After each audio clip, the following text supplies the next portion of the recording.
Olá você que está nos acompanhando nesse momento, seja bem-vindo, meu nome é Júlio Macedo, você está no canal Conexão Araribóia.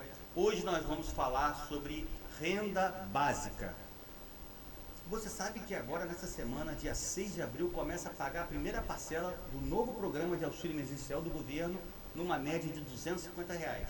Você sabe que ano passado, em 2020, nós fizemos o primeiro programa de auxílio emergencial na primeira onda do coronavírus, que foi em torno de R$600, depois passou para 300, se estendeu até dezembro e deu uma despesa para o governo de 279 bilhões de reais, dinheiro que o governo não tinha, teve que se endividar porque o governo gasta mais do que arrecada. Desde 2014 a gente vem acumulando déficit, a gente sempre gasta mais do que a gente arrecada e a gente precisa resolver esse problema do ajuste fiscal, do controle fiscal urgente, porque nós vamos começar a passar para o mercado exterior, para os investidores, que o Brasil está caminhando para uma insolvência fiscal.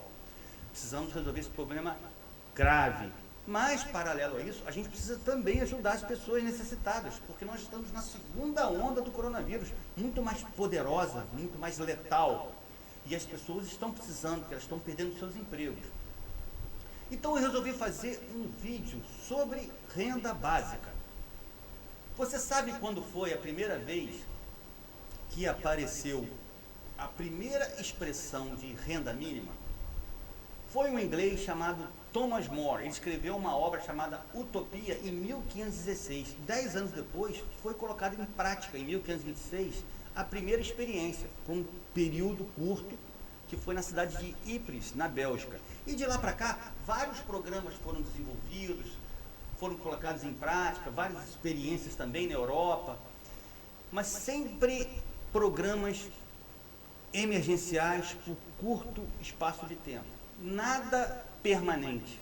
O primeiro pensador que desenvolveu uma proposta de renda mínima para colocar permanente foi um liberal chamado Thomas Paine. Logo depois da Revolução Industrial, ele fez uma proposta em cima de um imposto sobre a herança sobre a terra. Eu detalho isso num outro vídeo dentro do Conexão Araribóia, depois você assiste lá, para a gente não poder se estender aqui, explicando como é o programa do Thomas Paine. Depois surgiram outros liberais que desenvolveram, como Hayek, como Milton Friedman, em cima do imposto negativo. E quando o Thomas Paine desenvolveu essa proposta, vários socialistas criticaram a proposta do Thomas Paine, porque os socialistas acreditavam que as pessoas tinham que receber tudo igual, era igualdade social, justiça social. Mas no início, que estava aparecendo as primeiras ideias socialistas depois da Revolução Industrial, Thomas Paine já estava percebendo, como Tocqueville, Alexis de Tocqueville, já percebiam que o socialismo não daria certo, porque as pessoas não são iguais, as pessoas são diferentes, as pessoas têm estímulos diferentes, motivações diferentes, vontades diferentes. Então seria difícil você conseguir essa igualdade. Thomas Paine desenvolveu a renda mínima, principalmente porque as pessoas não podiam ficar na situação de miséria, e segundo, que era importante que todos tivessem uma renda para poder consumir, para poder fazer parte do mercado consumidor de uma revolução industrial que estava se desenvolvendo, produzindo em larga escala e que precisava de pessoas consumindo. Foi nessa época também que começaram as críticas e o combate contra a escravidão. As pessoas não podem trabalhar e não receber nada, mas tudo isso não era bondade do ser humano, não. Era toda uma burguesia que estava produzindo em larga escala e que precisava do mercado consumidor. Então era inadmissível que as pessoas trabalhassem sem uma renda. Tá certo? Então, eu resolvi desenvolver uma proposta sobre renda básica para nós aqui do Brasil. Já que o governo agora vai se endividar novamente, vai aumentar nossa dívida, que já chega a 90% do PIB, porque nós temos aquele déficit que eu estava explicando, endividaremos mais 44 bilhões fora do teto de gastos. Os programas que funcionaram foi justamente sem aumentar os gastos, foi só reunindo programas de assistência social junto com o auxílio emergencial, como foi o Bolsa Família. O que o PT fez? Pegou vários programas sociais que existiam no governo do PSDB, do Fernando Henrique Cardoso, juntou aquelas despesas e colocou no Bolsa Família. Eu vou fazer a mesma coisa, em cima de, sabe de quantos programas assistenciais que tem no Brasil? 16 programas assistenciais. E cada programa desse traz uma despesa que não chega na ponta onde as pessoas mais precisam. Porque você tem que montar uma estrutura, alugar salas, prédios, consumir energia elétrica, hidráulica, esgoto, internet, tem que pagar salário para funcionário, auxílio moradia, licença-prêmio, férias. Então a despesa é tão grande que chega pouco dinheiro na mão das pessoas que necessitam. Por isso que o Bolsa Família é esse sucesso todo. O dinheiro vai direto no bolso do indivíduo. Como Thomas Paine, como Milton Friedman, como Hayek propuseram lá atrás. Eu vou começar pelo número 1, auxílio reclusão. Auxílio reclusão, se você não sabe, quando a pessoa é presa, ela recebe um auxílio em torno de 1.100 e poucos reais. O auxílio reclusão gasta 841 milhões de reais por ano. Você concorda com esse auxílio? Não, tudo bem, nós temos muitos conhecidos, você pode ter um conhecido, um parente que está preso e que isso vai fazer uma importância muito grande para a família dele, mas você acha justo o povo brasileiro pagar um auxílio reclusão? Se você não acha justo, vamos pegar esse dinheiro e vamos colocar na nossa cesta da nossa renda básica. O número 2, salário família. 3 bilhões de reais por ano são gastos no salário família. Olha, tem que montar uma estrutura, tem que localizar essas pessoas, tem que cadastrar, tem que transferir essa renda, tem que ver se essa família, esse dinheiro é pago por filho que nasce. Então você está acabando estimulando pessoas carentes, que não têm condições financeiras de educar um filho, de gerar mais filhos ainda, em troca de um salário família que não resolve o problema. É um valor baixo anual que não vai ser o suficiente para sustentar essa criança. Então você está estimulando ainda, é um programa prejudicial. Então nós vamos pegar esses 3 bilhões e vamos colocar na nossa cesta, tá? O terceiro é o programa Minha Casa Minha Vida. Ele gastava por ano 11 bilhões e 300 milhões de reais do Tesouro Nacional para financiar a casa própria. Agora, com o governo Bolsonaro de 2018 para cá, ele reduziu de 11 bilhões de média, para 2 bilhões e 700 milhões. Ele reduziu drasticamente o financiamento da Minha Casa Minha Vida. Eu vou pegar esse valor que está sendo gasto agora, de 2 bilhões e 700, não mais os 11 bilhões que se gastava de média, porque é esse o nosso orçamento atual. Nós não precisamos mais usar dinheiro público para financiar a casa própria para ninguém, nem para as pessoas mais carentes. Por quê? Porque a taxa de juros está muito baixa, está 2,75 a taxa Selic. Os juros de mercado estão em torno de 6%. Tudo bem, a inflação está começando a subir, o déficit está aumentando, os juros tendem a subir, mas esses programas hoje têm seguro para garantir o financiamento dos bancos privados. Então os bancos privados podem participar do financiamento da casa própria. Eles só não participam mais porque existe muita influência do banco público, que é a Caixa Econômica, que na verdade não deveria nem ser pública. O governo não tem que ficar cuidando de banco. O governo não tem que investir em mercado financeiro, não tem que cuidar de conta corrente, o banco tem que cuidar o governo tem que cuidar de saúde, educação, segurança. Na verdade, a Caixa Econômica tinha que ser privatizada, como também o Banco do Brasil. Então, nós vamos aqui pegar 2 bilhões e 700, que é gasto com o financiamento da casa própria, vamos colocar na nossa cesta e vamos desenvolver um programa para incentivar os bancos privados a participar mais do financiamento da casa própria, que é um objetivo que eles querem. Eles só não investem mais justamente por causa da Caixa Econômica Federal. Então nós vamos criar um programa mais seguro,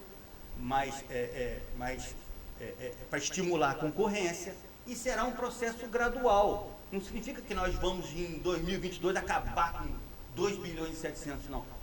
Tudo que eu vou falar aqui nós vamos fazer um escalonamento gradual. Vamos diminuir 10, 15, 20% por ano. E esse dinheiro vai sendo transferido para a renda básica. O número 4 é o Plano Safra.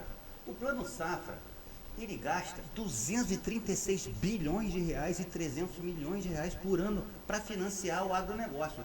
Olha só, esse Plano Safra, ele foi muito importante, muito importante. Ele transformou o Brasil na maior potência agrícola do mundo. Hoje nós somos grandes exportadores de alimentos. Através do agronegócio, industrializamos o campo, mecanizamos, temos tecnologia de ponta, graças a esses programas, mas só que hoje em dia nós não precisamos mais. Os juros, como eu falei da Minha Casa Minha Vida, os juros estão muito baixos. Os bancos privados podem participar, nós podemos convidar bancos estrangeiros para participar, para financiar os programas agrícolas brasileiros, financiar os grandes empresários do ramo. As empresas hoje, latifundiárias, elas são poderosíssimas, elas têm recursos, elas têm estrutura, elas não precisam de dinheiro público mais. Nós vamos pegar esses 236 bilhões e vamos colocar na nossa cesta da renda básica. Essas pessoas que precisam. Não é o grande empresário, exportador de monocultura, de soja, de milho, de cana-de-açúcar, que precisa desse dinheiro. Ele pode muito bem captar no mercado financeiro, nos bancos privados. Ele tem estrutura, ele tem lastro, ele tem patrimônio. Então, nós vamos diminuir esses gastos gradativamente, como falei, 10, 15, 20% ao ano, e vamos transferindo para o nosso programa de renda básica, tá bom?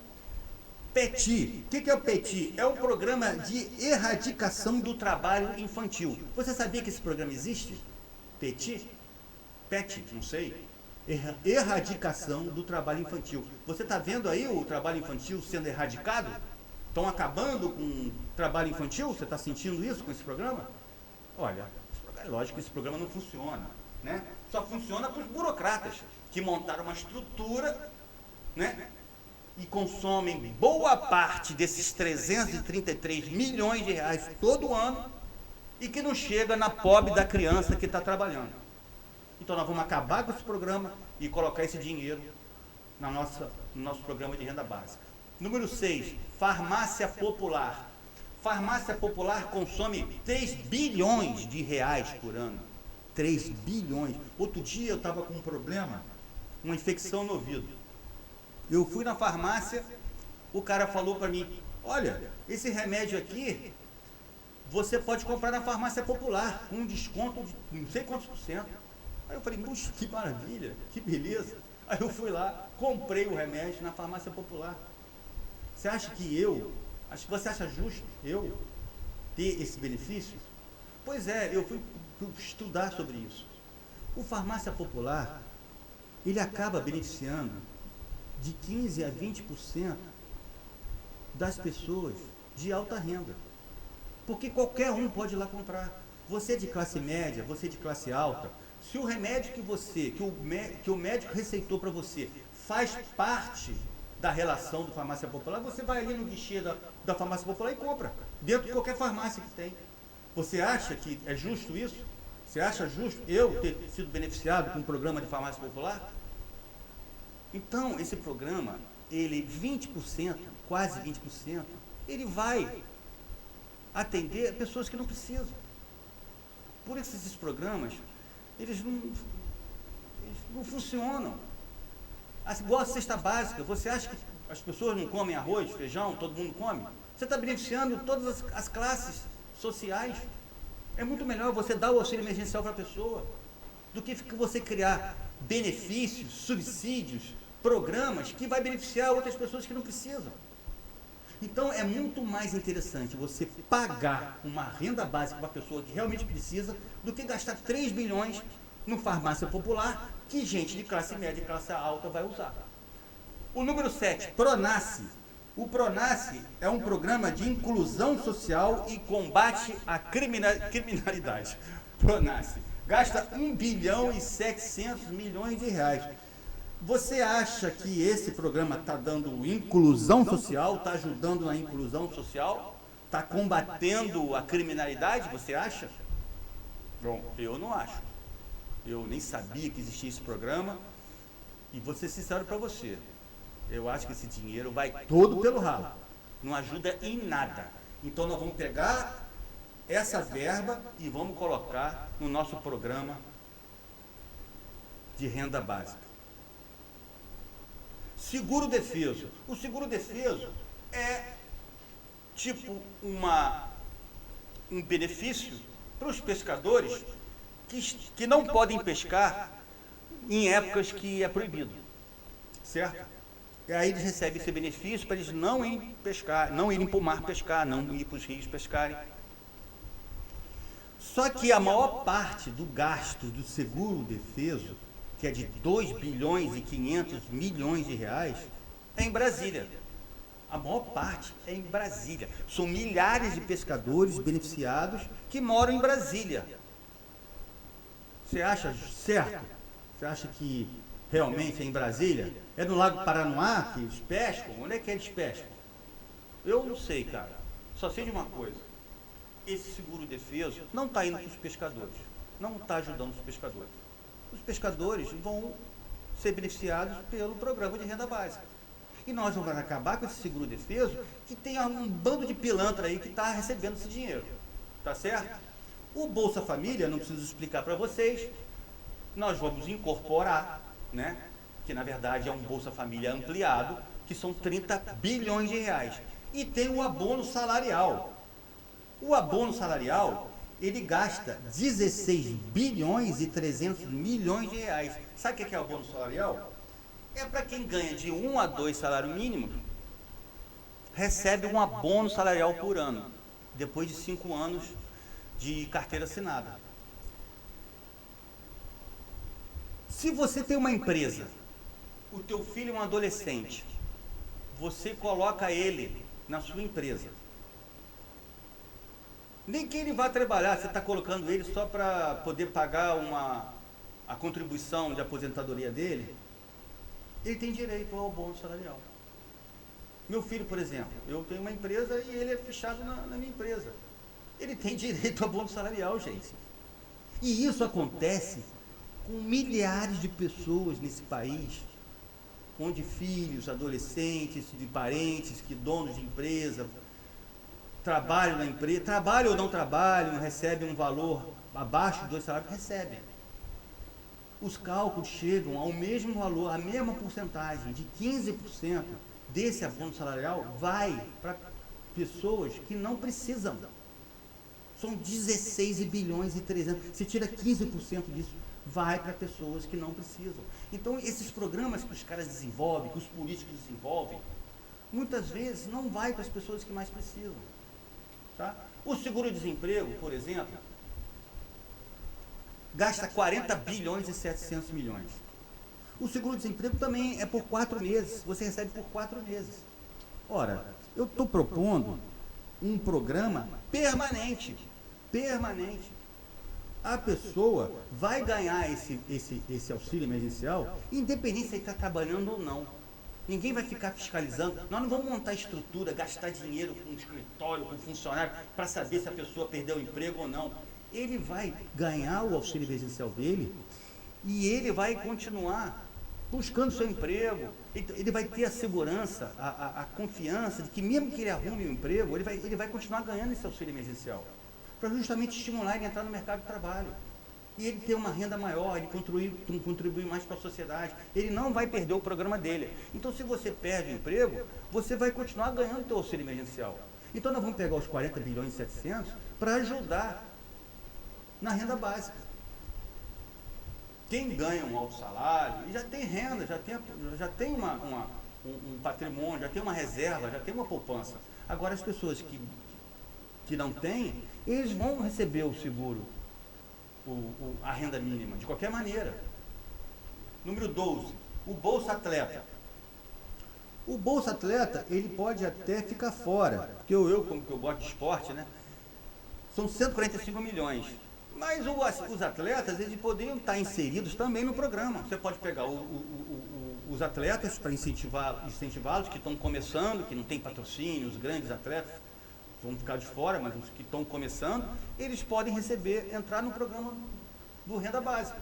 Também pode, porque o valor que eles recebem é baixo também. Tá?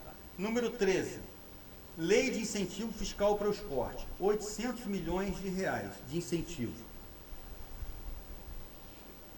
Eu tentei, cara, fazer um programa desse, conseguir um incentivo desse, eu não consegui. Tentei e não consegui. É uma burocracia tamanha, que você tem que contratar uma empresa para fazer isso. É igual a Lei Rouanet. Você tem que contratar uma empresa para você conseguir esse benefício, porque senão você não consegue não, meu amigo. É uma burocracia tremenda, é uma estrutura gigantesca que o nego coloca, demora não sei quanto tempo, e você no final não consegue o dinheiro. Você só consegue com aquelas empresas credenciadas pelo Ministério. Então, eu vou pegar esse dinheiro e vou colocar no Renda Básica. Tanto os 800 milhões da Lei de Incentivo Fiscal para o Esporte, como da Lei Rouanet de 1 bilhão e 200 milhões, e nós vamos criar paralelo. O governo tem que criar um programa paralelo para incentivar empresas privadas a investir no esporte e na cultura. O governo não tem que ficar botando dinheiro em esporte e em cultura, não. Ele tem que desenvolver um programa para incentivar e facilitar e motivar empresas privadas a investir. Porque se você desburocratiza isso, simplifica, as empresas vão querer investir, porque é propaganda para ela. É interessante essa parceria, cultura, esporte, setor privado, empresas, comerciantes, é interessante. Basta a gente incentivar, tira o governo daí, porque as empresas não se interessam, não, porque o governo está se mete em tudo, acaba não se metendo. Essas parcerias são importantes, o marketing é muito importante. Eu acho que o esporte e a cultura no Brasil vai se desenvolver mais no dia que a gente estimular que realmente o setor privado participe disso. O número 15 seria o BPC. O BPC já é um programa de assistência social permanente. Uma aposentadoria para quem não tem nada, para os mais miseráveis. Já é. Para que vai ficar com dois programas iguais? Estamos só unificando, o BPC vai só unificar. O FGTS, por exemplo, é o último, é o 16º. 128 bilhões e 700 milhões de reais é FGTS. Esse dinheiro, o que vocês fazem com esse dinheiro?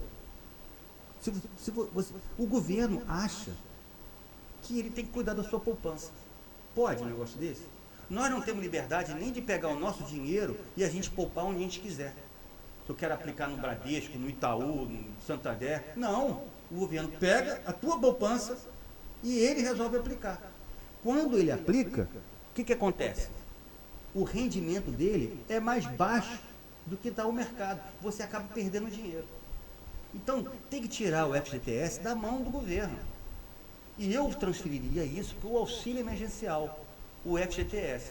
O total, se a gente somar tudo isso, dá 533 bilhões de reais e 219 milhões de reais. O programa de auxílio emergencial de 2020 atendeu a 66 milhões de pessoas. 66 milhões. Olha a quantidade de gente que foi beneficiada em 2020 com aquele programa de R$600 por mês. Aqui, com esse projeto, lógico que nós vamos reduzir 10%, 15% todo ano, né? Não vai ser uma mudança drástica, nós vamos ir adaptando tudo isso. Vai chegar a R$673 por mês para cada beneficiado. Se a gente pegar todos esses programas e juntar. E o governo não vai gastar um centavo a mais. Vai pegar os recursos que ele já gasta e vai concentrar, vai ficar muito mais eficiente. O governo vai economizar dinheiro, porque ele vai eliminar uma série de estruturas e nós vamos conseguir R$673 por mês para 66 milhões de pessoas. Esse segundo programa, ele vai atender a 19 milhões. Olha a diferença, esse novo programa. E se a gente quiser aumentar esses valores ainda, nós temos aí, ó, o pessoal que gosta, né? O pessoal que adora, fala demais, temos que cobrar imposto dos empresários, dos investidores, imposto sobre dividendos. As pessoas não querem tanto cobrar imposto sobre dividendos. Eu, por exemplo, sou contra cobrar imposto sobre o lucro das empresas. Isso eu sou contra. Aqui é só os dividendos. Porque o lucro, o dinheiro do lucro das empresas, eles usam para fazer reinvestimento. O lucro você reinveste na empresa. E na hora que você reinveste na empresa, você está gerando mais emprego.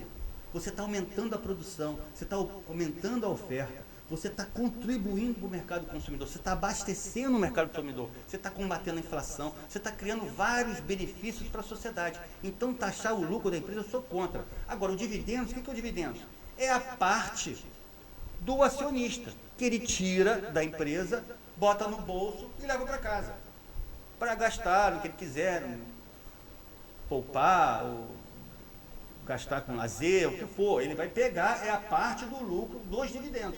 Os dividendos, que é a parte que os acionistas tiram, que eu acho justo, é um imposto sobre dividendos. Se a gente cobrar, eu não botei aqui não, eu botei só, eu esqueci de colocar aqui, mas é só 10%. Se você colocar só 10% para taxar os dividendos, dá 15 bilhões de reais, gente. Só 10%. E o imposto sobre grandes fortunas, que também o pessoal adora falar, o pessoal da esquerda, tem que cobrar o imposto sobre grandes fortunas. Esse imposto nunca deu certo em lugar nenhum. Em lugar nenhum do mundo ele deu certo. Porque na Europa, por exemplo, tentaram implantar esse imposto em vários países e eles cancelaram. Por quê? Porque o cara tirava o dinheiro dele, do país dele, e depositava no país vizinho. Então houve uma saída, uma fuga de capitais gigantesca. Mas a Europa e os países são muito vizinhos, interligados, conectados, é muito mais fácil. No Brasil, que fica em outro continente, é um país de dimensões continentais, eu pensei em implantar esse imposto para agradar todo mundo, mas 1% só. Que eu acredito que 1%, aqui, 1%, eu acho que o grande empresariado, as pessoas de classe alta, sabendo que esse imposto de grande fortuna é para ajudar na renda mínima para as pessoas, acho que as pessoas não vão reclamar. Então, você está somando aí mais 80 bilhões de reais, que vai levar um total de 628 bilhões e 209 milhões. Isso vai levar a uma renda básica a R$ 793 reais por mês. Quase R$ 800 reais por mês, gente. Então, nós temos aqui, eu coloquei aqui 18 propostas para a gente somar a renda básica. Isso aí pode ser negociado, isso pode ser reduzido, pode tirar um item, pode tirar outro, pode ser escalonado, ir reduzindo, escalonado, mas é um programa, é uma proposta de um valor excelente para as pessoas, um valor bem maior do que os 250 reais que o governo quer pagar. Vai ajudar demais, aqui eu estou colocando aqui, ó, a Bolsa Família, o Bolsa Família, gente, é R$ 89 reais a R$ 190 reais em média para 14 milhões de pessoas. E esse novo programa vai ser uma média de R$ 250 reais para 19 milhões. A gente está fazendo uma proposta de reunir vários programas assistenciais, passando para 600, 700 reais, de 600 a 800 reais, a 600 a quase 800 reais por mês, reunindo 16 programas assistenciais, mais 2 impostos, para 66 milhões de pessoas. Um universo muito maior. E esse dinheiro, ele é gasto no consumo, na alimentação, no remédio, no vestuário. E existe uma carga tributária muito grande em cima disso aí. Então, 40% desse dinheiro volta para o governo. Ele volta para o governo através dos impostos. Então, o governo gasta esse dinheiro e 40% volta para ele. Entende? Então, essa é a minha proposta que eu estou fazendo aqui. Eu quero agradecer a sua paciência de prestar atenção. Um grande abraço e continue vendo nossos programas do Conexão Araribóia. Grande abraço.